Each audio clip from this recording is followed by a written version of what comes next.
ಕನ್ನಡ ತಾಯಿಗೆ ನೀ ಕೈಯ ಮುಗಿ. ನಮಸ್ಕಾರ, ಎಲ್ರಿಗೂ ಸ್ವಾಗತ ಮತ್ತೊಂದು ದೆವ್ವದ ಕಥೆಯೊಂದಿಗೆ. ಎಲ್ಲರೂ ಚೆನ್ನಾಗಿದ್ದೀರಾ ಅಂತ ಅಂದ್ಕೊಂಡಿದ್ದೀನಿ. ಸೊ ಇನ್ನೂ ಯಾರು ಲಾಸ್ಟ್ ವಿಡಿಯೋ ನೋಡಿಲ್ವೋ ಹೋಗಿ ನೋಡ್ಕೊಂಬನ್ನಿ. ಈಗ ಈ ಒಂದು ಘಟನೆ ನಡೆದಿರುವಂಥದ್ದು ಸತ್ಯ ಘಟನೆ ಅಂತಲೇ ಹೇಳ್ಬೋದು. ಸೊ ಅಂದ್ಕೊಳ್ಳಿ, ನೀವು ನಿಮ್ಮ ಸ್ನೇಹಿತರು ಟ್ರಾವೆಲ್ ಮಾಡ್ತಾ ಇದ್ದೀರಾ ಒಂದು ಕಾರಲ್ಲಿ. ಸೊ ಫುಲ್ಲು ಕುಡಿದು ನಶೆಯಲ್ಲಿ ತೇಲ್ತಾ, ಅಂದರೆ ಅಷ್ಟೊಂದಲ್ಲ, ಲೈಟಾಗಿ ಕುಡಿದು ಮಾಮೂಲಿ ಫ್ರೆಂಡ್ಸ್ ಎಲ್ಲ ಯಾವ ಥರ ಪಾರ್ಟಿ ಮಾಡ್ತಿರಲ್ಲ, ಸೊ ಅದೇ ಥರ ಪಾರ್ಟಿ ಮಾಡ್ತಿದ್ದೀರಾ ಅಂತ ಅಂದ್ಕೊಳ್ಳಿ. ನಿಮ್ಮೊಟ್ಟಿಗೆ ಒಂದು 3 ಜನ ಸ್ನೇಹಿತರು, ಅಂದರೆ ನೀವು 4 ಜನ ಮಾತ್ರ ಒಂದು ಕಾರ್ನಲ್ಲಿ ತೊಗೊಂಡು ಫುಲ್ಲು ಪಾರ್ಟಿ ಮಾಡಿಕೊಂಡು ಈ ಥರ ಪ್ಲೇಸಸ್ಗಳನ್ನ ಸುತ್ತಬೇಕು ಅಂತ ಹೇಳಿ ಟ್ರಾವೆಲ್ ಮಾಡ್ತಿರ್ತೀರ ಅಂತ ಅಂದ್ಕೊಳ್ಳಿ. ಸೊ ಈಗ ನಾನು ಹೇಳಕ್ಕೆ ಹೊರಟಿರೋಂತಹ ಕತೆ ಕೂಡ ಅಂಥದ್ದೇನೆ. ಈ ಒಂದು ಘಟನೆ ಆಗಿರೋದು ಬಂದ್ಬಿಟ್ಟು ಈ ಒಂದು ಬೀದರ್ ಹತ್ರ, ಅಂದರೆ ಸ್ವಲ್ಪ ಹೈದರಾಬಾದ್ ಹೋಗುವ ರೋಡ್ ಅದು. ಬೀದರಿಂದ ಹೈದರಾಬಾದ್ಗೆ ಕನೆಕ್ಟ್ ಆಗುವಂತಹ ರೋಡ್. ಸೊ ಈ ಒಂದು ಘಟನೆನ ನಮಗೆ ತಿಳಿಸ್ಕೊಟ್ಟಿರೋರು ಹೆಸರು ಬಂದ್ಬಿಟ್ಟು ಶಶಾಂಕ್ ಅಂತ ಹೇಳಿ. ಸೊ ಇವರು ಮೂಲತಃ ಬೆಂಗಳೂರಿನವರು. ಸೊ ಇವರ ಸ್ನೇಹಿತರು ಕರ್ನಾಟಕನ ಸುತ್ತ ನೋಡ್ಕೊಂಬರೋಣ ಅಂತ ಹೇಳಿ ಹೊರಟಾಗ ಆಗಿರುವಂತಹ ಒಂದು ಘಟನೆ. ಸೊ ಇವರ ಜೊತೆ ಆಗಿರುವಂಥ ಘಟನೆ ಬಂದ್ಬಿಟ್ಟು ಸುಮಾರು ಒಂದು 7-8 ವರ್ಷ ಹಿಂದೆ ಆಗಿರುವಂತಹ ಘಟನೆನ ಇವಾಗ ನಮಗೆ ತಿಳಿಸ್ಕೊಟ್ಟಿರುವಂಥದ್ದು. ಈಗ ಅಂದ್ಕೊಳ್ಳಿ, ನೀವು ನಿಮ್ಮ ಸ್ನೇಹಿತರೆಲ್ಲರೂ ಕೂಡ ಪ್ಲ್ಯಾನ್ ಮಾಡ್ತೀರಾ, ಹಾಗೆ ಒಂದು 5 ಸೀಟರ್ ಕಾರ್ನ ಕೂಡ ತೊಗೊತೀರಾ, ಅಂದರೆ ಟ್ರಾವೆಲ್ ಮಾಡೋ ಸಲುವಾಗಿ ಬೆಂಗಳೂರಿಂದ ಹೊರಡ್ತೀರಾ. ಬಟ್ ಹೊರಡ್ಬೇಕಾದ್ರೆ ನಿಮ್ಮ ಕಾರ್ ನಿಮಗೆ ಕೈ ಕೊಡ್ತು ಅಂದರೆ ನೀವೇನು ಮಾಡ್ತೀರಾ? ಸೊ ಆ ಒಂದು ಟ್ರಿಪ್ನ ಕ್ಯಾನ್ಸಲ್ ಮಾಡ್ತೀರಾ ಇಲ್ಲ ಕಂಟಿನ್ಯೂ ಮಾಡ್ತೀರಾ ಅಂತ ಹೇಳಿ ಕಾಮೆಂಟ್ ಮಾಡಿ ತಿಳಿಸಿ. ಸೊ ಇವರು ಕೂಡ ಅದೇ ಥರ ಆಗಿರೋವಂಥದ್ದು.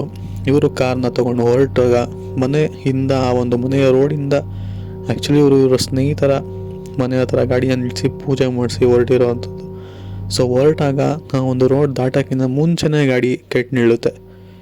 ಇಲ್ಲೇ ಅರ್ಥ ಮಾಡ್ಕೊಳ್ಳಿ ಇದು ಬ್ಯಾಡ್ ಇನ್ಸಿಡೆಂಟ್ ಅಂತ ಹೇಳಿ. ಸರಿ, ಇವರು ಕೂಡ ಮೆಕ್ಯಾನಿಕ್ನ ಕರೆಸ್ತಾರೆ, ಗಾಡಿನ ರೆಡಿ ಮಾಡಿಸ್ತಾರೆ, ಅಲ್ಲಿಂದ ಹೊರಡ್ತಾರೆ. ಸೊ ಇವ್ರ ಮನೆಯವರು ಕೂಡ ಅಷ್ಟಾಗೇನು ಕೇಳೋದಕ್ಕೆ ಹೋಗೋದಿಲ್ಲ. ಸೊ ಅವರು ಕೂಡ ಏನೋ ಪ್ರಾಬ್ಲಮ್ ಆಗಿರ್ಬೋದು ಬಿಡು ಅಂತ ಹೇಳಿ ಸುಮ್ಮನೆ ಆಗಿರೋ ಅಂಥದ್ದು. ಸರಿ ಅಂತ ಹೇಳಿ ಇವರು ಕೂಡ ಕಾರ್ನ ರೆಡಿ ಮಾಡಿಸ್ಕೊಂಡು ಹೊರಡ್ತಾರೆ. ಸೊ ಹೊರಟಾಗ ತುಂಬಾ ಸಲೀಸಾಗಿ ಆ ಒಂದು ಜರ್ನೀಸ್ ಆಗ್ತಿರುತ್ತೆ.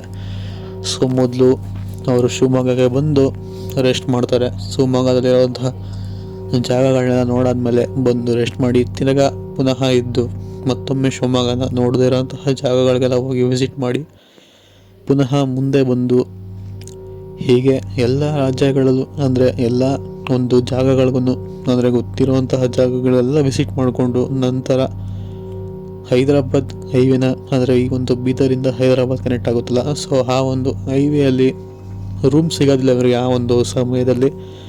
ಸೊ ಇವ್ರ ಪ್ರಕಾರ ಪ್ಲ್ಯಾನ್ ಏನಿತ್ತು ಅಂತ ಅಂದರೆ ಅಲ್ಲಿ ಹಾಲ್ಟ್ ಆಗಂದರೆ ಈ ಒಂದು ಬೀದರ್ ಅನ್ನೋ ಜಾಗದಲ್ಲಿ ಹಾಲ್ಟ್ ಆಗಿ ಬೆಳಗ್ಗೆ ಎದ್ದು ಜರ್ನಿನ ಹೈದರಾಬಾದ್ ಕಡೆ ಮಾಡೋಣ ಅಂತ ಅಂದ್ಕೊಂಡು ಸುಮ್ಮನಾಗಿರ್ತಾರೆ. ಬಟ್ ಇವ್ರಿಗೆ ಎಷ್ಟೇ ಹುಡುಕಿದ್ರೂ ಕೂಡ ರೂಮ್ಸ್ ಸಿಗೋದಿಲ್ಲ. ಸರಿ, ಈ ಒಂದು ಪ್ಲ್ಯಾನ್ನ ನಾವು ಕ್ಯಾನ್ಸಲ್ ಮಾಡಲೇಬೇಕು, ರೂಮ್ ನಮಗೆ ಸಿಗ್ತಾ ಇಲ್ಲ, ಈ ಸರಿ ನೈಟ್ ಜರ್ನಿ ಮಾಡೋಣ, ಯಾವುದಾದ್ರು ಬೆಳಗ್ಗೆ ರೂಮ್ ಸಿಕ್ಕಿದ್ರೆ ಸ್ವಲ್ಪ ಹೊತ್ತರಷ್ಟು ರೂಮಲ್ಲೇ ಮಾಡೋಣ ಅಂತ ಹೇಳಿ ಡಿಸೈಡ್ ಮಾಡಿಕೊಂಡು ಸೊ ಕಾರ್ನಲ್ಲಿ ಮಿಕ್ಕಂತಹ ಏನಂತೀರ ಒಂದು ಸೈಡ್ಗೆ ಹಾಕಿ ಫುಲ್ಲು ಪಾರ್ಟಿ ಮಾಡ್ತಾರೆ. ಎಷ್ಟು ಮಟ್ಟಿಗೆ ಅಂತ ಅಂದರೆ ಒಬ್ಬರು ಕೈಲೂ ಕೂಡ ಆ ಒಂದು ನಿಂತ್ಕೊಳ್ಳೋಕ್ಕೂ ಕೂಡ ಶಕ್ತಿ ಇರೋದಿಲ್ಲ, ಅಷ್ಟು ಮಾಡ್ತಾರೆ. ಸರಿ, ಡ್ರಿಂಕ್ ಆ್ಯಂಡ್ ಡ್ರೈವ್ ಸರಿ ಬರೋದಿಲ್ಲ ಅಂತ ಹೇಳಿ ಅವರು ನೈಟ್ ಜರ್ನಿ ಮಾಡಬೇಕು ಅಂತ ಪ್ಲ್ಯಾನ್ ಮಾಡಿದ್ರಲ್ಲ, ಅದನ್ನು ಕ್ಯಾನ್ಸಲ್ ಮಾಡಿ ಡ್ರಿಂಕ್ ಆ್ಯಂಡ್ ಡ್ರೈವ್ ಮಾಡೋದು ತಪ್ಪು. ಸೊ ಯಾರೂ ಕೂಡ ನಿಂತ್ಕೊಳ್ಳೋಕ್ಕೆ ಶಕ್ತಿ ಇಲ್ಲ, ಇನ್ನು ಗಾಡಿಯಲ್ಲಿಂದ ಓಡಿಸೋದಕ್ಕಾಗುತ್ತೆ ಅಂತ ಹೇಳಿ ಅಂದ್ಕೊಂಡು ಕಾರ್ನ ಒಂದು ಗ್ರೌಂಡ್ ಥರ ಇರುವಂತಹ ಜಾಗದಲ್ಲಿ ನಿಲ್ಲಿಸ್ಬಿಟ್ಟು ಎಲ್ಲ ಕೂಡ ಕಾರಲ್ಲೇ ಮಲಗಿರ್ತಾರೆ. ಸೊ ಇವಾಗ ಶುರುವಾಗುವಂಥದ್ದು ಆ್ಯಕ್ಚುಲ್ ಘಟನೆ. ಸೊ ಮಲಗಿದ್ದಾಗ ಇವರ ಕಾರ್ ಗ್ಲಾಸ್ನ ಯಾರೋ ಜೋರಾಗಿ ತಡ್ತಿರೋ ಥರ ಅವ್ರಿಗೆ ಶಬ್ದ ಕೇಳಿಸುತ್ತೆ. ಬಟ್ ಇವರೆಲ್ಲರೂ ಕೂಡ ಕುಡ್ದಿದ್ದ ಕಾರಣ ಅಷ್ಟು ನಿದ್ದೆ ಹೋಗಿರ್ತಾರೆ. ಬಟ್ ಅಲ್ಲಿ ಏನಾಗ್ತಿದೆ ಅನ್ನೋದು ಕೂಡ ಅವ್ರಿಗೆ ಗೊತ್ತಾಗೋದಿಲ್ಲ. ಸರಿ ಅಂತ ಹೇಳಿ ಆಗೋ ಎಚ್ಚರ ಆಗುತ್ತೆ. ಕಾರ್ ಗ್ಲಾಸ್ನ ಹೊಡಿತಾ ಇದ್ದಾರಲ್ಲ ಯಾರು ಅಂತ ನೋಡ್ತಾರೆ. ಗ್ಲಾಸಲ್ಲಿ ಫಾಗ್ ತುಂಬಿದ ಕಾರಣ ಅಷ್ಟಾಗಿ ಕಾಣ್ತಿರೋದಿಲ್ಲ. ಸೊ ಗ್ಲಾಸ್ನ ಒರೆಸಿ ನೋಡ್ತಾರೆ. ಶಾಕಿಂಗ್ಲಿ ಅಲ್ಲಿ ಯಾರೂ ಕೂಡ ಇರೋದಿಲ್ಲ. ಇವಾಗ ತಾನೇ ಯಾರೋ ಕಾರ್ನ ತಟ್ತಿದ್ದಾರೆ, ಇವಾಗ ನೋಡಿದ್ರೆ ಯಾರೂ ಇಲ್ಲ ಅಂತ ಹೇಳಿ ಡೋರ್ ಓಪನ್ ಮಾಡಿ ಆಚೆ ಕಡೆ ಬಂದು ನೋಡ್ತಾರೆ. ಸುತ್ತಮುತ್ತ ಯಾರೂ ಕೂಡ ಕಾಣಿಸೋದಿಲ್ಲ. ಸರಿ ಅಂತ ಹೇಳಿ ಮತ್ತೊಮ್ಮೆ ಕಾರ್ ಒಳಗಡೆ ಬಂದು ಮಲ್ಕೊತಾರೆ. ಈ ಸಮಯದಲ್ಲಿ ಪುನಃ ಬಂದು ಯಾರೋ ಕಾರ್ನ ಗ್ಲಾಸ್ನ ತಟ್ತಿರೋ ಥರ ಅವ್ರಿಗೆ ಶಬ್ದ ಕೇಳಿಸುತ್ತೆ. ಈ ಒಂದು ಸಮಯದಲ್ಲಿ ಅವ್ರಿಗೆ ರಿಯಲ್ ಆಗಿರುವಂತಹ ಘಟನೆ ಕೂಡ ಕಾಣಿಸ್ಬಿಡುತ್ತೆ. ಅದು ಬೇರೆ ಯಾವುದೂ ಅಲ್ಲ, ಒಂಥರ ವಿಚಿತ್ರವಾಗಿರುವಂತಹ ಮುಖ ಎಲ್ಲ ಜಜ್ಜು ಹೋಗಿರುವಂತಹ ಒಂದು ವ್ಯಕ್ತಿ ಬಂದು ಅವ್ರ ಕಾರ್ ಗ್ಲಾಸ್ನ ಜೋರಾಗಿ ತಟ್ತಿರ್ತಾನೆ. ಸೊ ಇವರು ತಟ್ತಿರೋದನ್ನ ನೋಡಿದಾಗ ಮುಖ ಎಲ್ಲ ಒಂಥರ ವಿಚಿತ್ರವಾಗಿತ್ತು. ಸರಿ, ಮೋಸ್ಟ್ಲಿ ಏನೋ ಪ್ರಾಬ್ಲಮ್ ಆಗಿರ್ಬೇಕನ್ನೋ ಅಂತ ಹೇಳಿ ಕಾರಿಂದ ಇಳಿದು ನೋಡ್ತಾರೆ. ಬಿಕಾಸ್ ಇವರೆಲ್ಲ ಕೂಡ್ದಿದ್ರಲ್ಲ, ಅಷ್ಟಾಗಿ ಅವ್ರಿಗೆ ಭಯ ಅನಿಸಿರೋದಿಲ್ಲ. ಕಾರಿಂದ ಇಳಿದು ಆ ವ್ಯಕ್ತಿನ ಮಾತಾಡ್ಸೋಣ ಅಂತ ಹೇಳಿ ಹಿಡಿತಾರೆ. ಇವಾಗ ನೋಡಿ ಆ ವ್ಯಕ್ತಿ ಯಾವಾಗ ಇವ್ರ ಕಾರುಗಳಿದ್ದಾಗ ಕಾಣಿಸಿದ್ನಲ್ಲ, ಆ ಒಂದು ವ್ಯಕ್ತಿ ಇವ್ರ ಕಾರಿಂದ ಕೆಳಗೆ ಇಳಿದ ತಕ್ಷಣ ಕಾಣಿಸೋದೇ ಇಲ್ಲ. ಅರೆ ಇವಾಗ ಇನ್ನೂ ಇಲ್ಲೇ ಇದ್ನಲ್ಲ, ಮುಖ ಎಲ್ಲ ಜಜ್ಜೋಗಿತ್ತು, ಏನೋ ಪ್ರಾಬ್ಲಮ್ ಇರ್ಬೋದು ಅಂತ ಕೇಳೋಣ ಅಂತ ಹೇಳಿದ್ರೆ ಇವಾಗ ನೋಡಿದ್ರೆ ವ್ಯಕ್ತಿನೇ ಕಾಣ್ತಿಲ್ವಲ್ಲ ಅಂತ ಹೇಳಿ ಈಗ ಒಂದು ಸ್ವಲ್ಪ ಅವರೆಲ್ರಿಗೂ ಕೂಡ ಗಾಬರಿ ಆಗೋದಕ್ಕೆ ಶುರು ಆಗುತ್ತೆ. ಅಂದರೆ ನಾವು ನೋಡಿದ್ಯೇನು, ಇಲ್ಲಿ ಯಾವ ಮನುಷ್ಯರು ಇಲ್ಲ, ಈ ಜಾಗ ಏನು ಅಂತ ಹೇಳಿ ಸುತ್ತಮುತ್ತ ಕಣ್ಣಾಯಿಸ್ತಾರೆ. ಟಾರ್ಚ್ ಇಟ್ಕೊಂಡು ಸ್ವಲ್ಪ ದೂರ ಕೂಡ ಓಡಾಡ್ತಾರೆ. ಆವಾಗ ಗೊತ್ತಾಗುವಂಥದ್ದೇ ಅವರು ಈ ಒಂದು ಮಶಾಣದ ಹತ್ರ ಕಾರ್ನ ನಿಲ್ಲಿಸಿರ್ತಾರೆ ಅಂತ ಹೇಳಿ.